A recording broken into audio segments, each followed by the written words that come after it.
Hello and welcome to this executive briefing on business process automation using workflows and robotic process automation. My name is Vlad Catrinescu and I will be your instructor for this course. In this executive briefing, we will talk about business process automation, workflows, as well as robotic process automation, which is a term that's gained a lot in popularity in the past years. But before we go into the more technical details, let's first talk about the fundamentals of business process automation. When you think at it, every single organization in the world has a set of processes that they do on a recurring basis. Some of them can be very manual, like opening and closing a store every day, and some of them can be digital, such as requesting a holiday, approving purchase orders, or paying invoices. As enterprises grow, so do the number of processes and the people doing them. With the number of processes always growing, so is the desire to automate some of those processes. This is where the term business process automation, or simply BPA, comes in. Business process automation allows you to use technology in order to automate complex business processes. The goal of business process automation is to save you time and effort and to bring consistency and efficiency to tasks that you perform on a regular basis.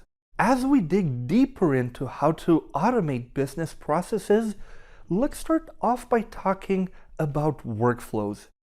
When we usually hear the word workflow, we think at a repeatable sequence of operations that produces a result.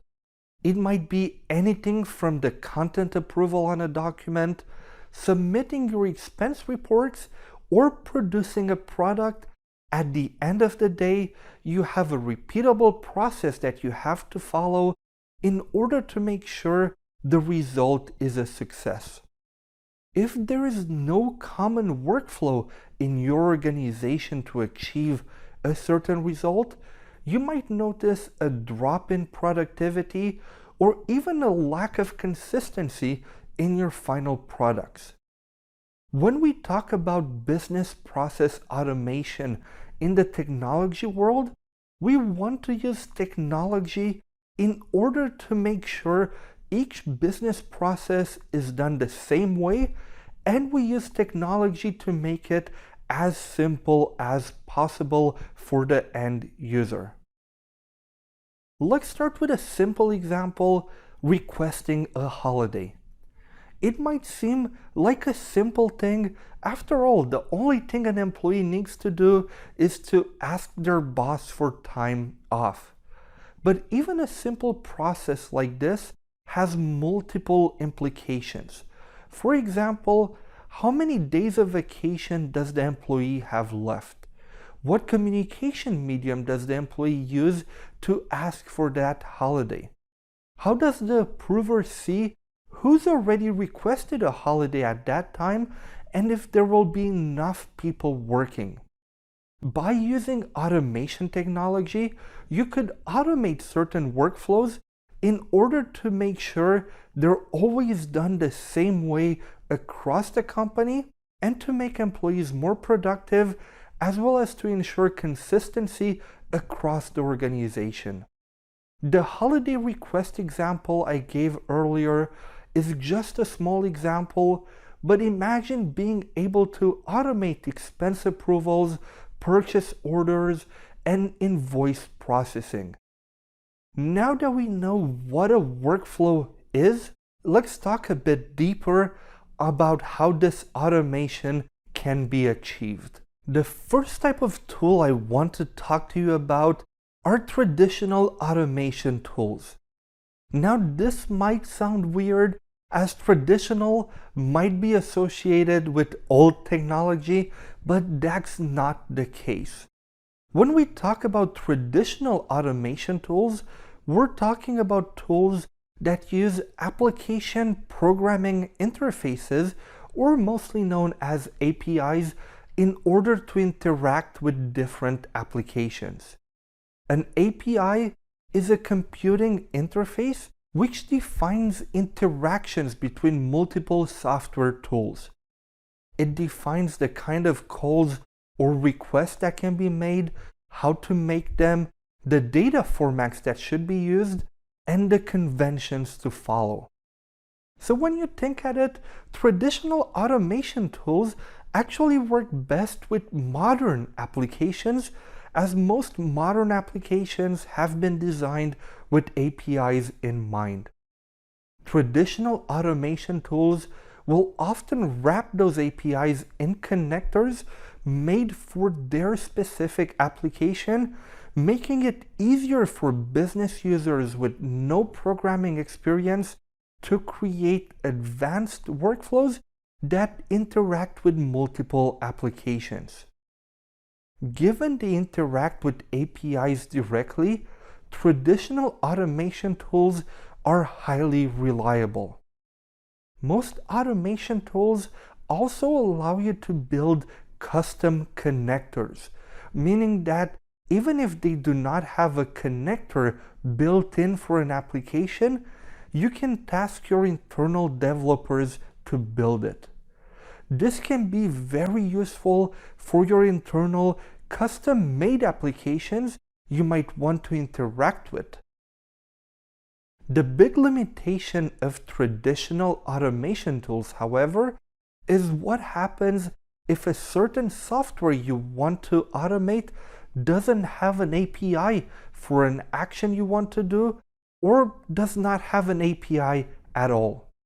This is where robotic process automation comes in. Robotic process automation, often simply called RPA, is a form of business process automation technology that's not based on APIs, but instead on metaphorical software robots or bots. So instead of using programming interfaces, RPA systems develop an action list by watching the user perform tasks in the application's graphical user interface.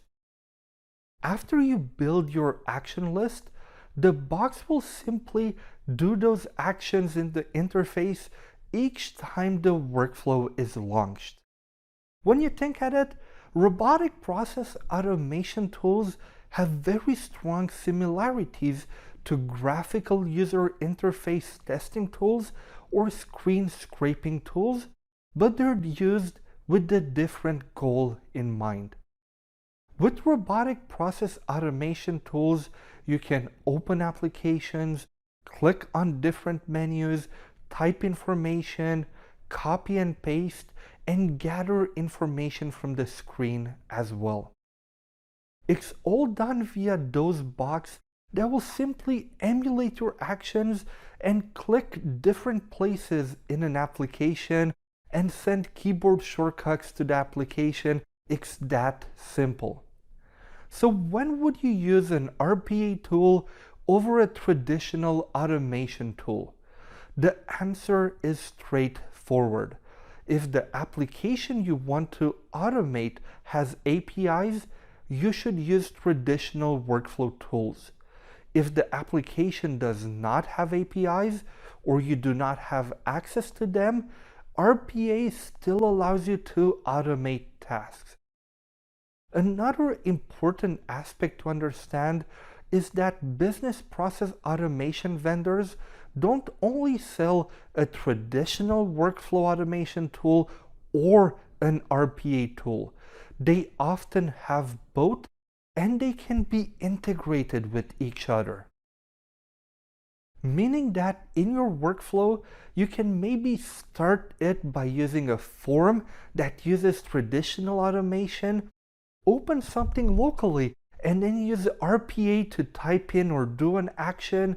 you can then again use RPA to gather information from that legacy application, send it back to your workflow, and go back to using traditional APIs to send a confirmation email at the end.